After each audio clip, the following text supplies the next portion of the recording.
కర్కాటక రాశి వాళ్లకు ఈ వారం ఆర్థిక విషయాల్లో కొంత మెరుగైనటువంటి స్థితిగతులు ఏర్పడుతుంటాయి.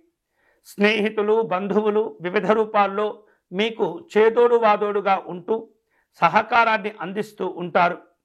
ఆస్తుల వ్యవహారిక విషయాలన్నీ కూడా ఈ వారం ఒక కొలిక్కి రాగలుగుతాయి. విద్యార్థులకు అనుకూలంగా ఉంటుంది. మరింత ఉత్సాహంతో పనిచేయగలుగుతారు. పుణ్యక్షేత్ర సందర్శన సంతోషాలనిస్తుంది. ఈ వారం మీరు ఏర్పాటు చేసుకున్న కొన్ని లక్ష్యాలు, ఆశయాలను నెరవేర్చుకోగలుగుతారు.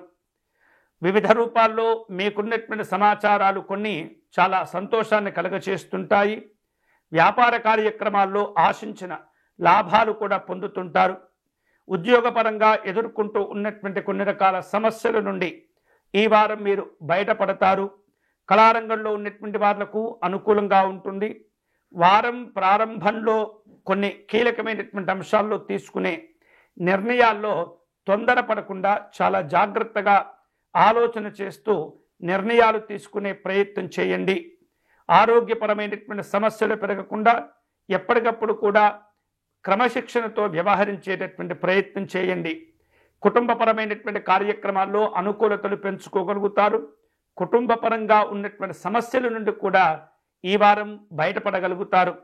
వివిధ రూపాల్లో ప్రయాణాలు చేసేటటువంటి అవకాశాలు కనిపిస్తున్నాయి.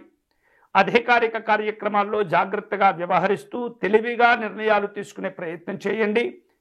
అన్ని రకాల శుభ ఫలితాలు మీరు పొందేందుకు భగవంతుడు కూడా సహకరిస్తాడు.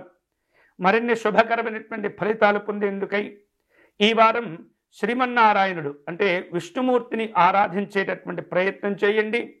విష్ణు ఆరాధన ఈ వారం శుభాలను కలుగచేస్తుంది. తులసీ దళములు సేకరించి విష్ణుమూర్తికి అర్చన నిర్వహించటము, విష్ణు సహస్రనామ స్తోత్రమును పారాయణం చేయటం ద్వారా ఎన్నో రకాల శుభాలను కూడా మీరు పొందవచ్చు.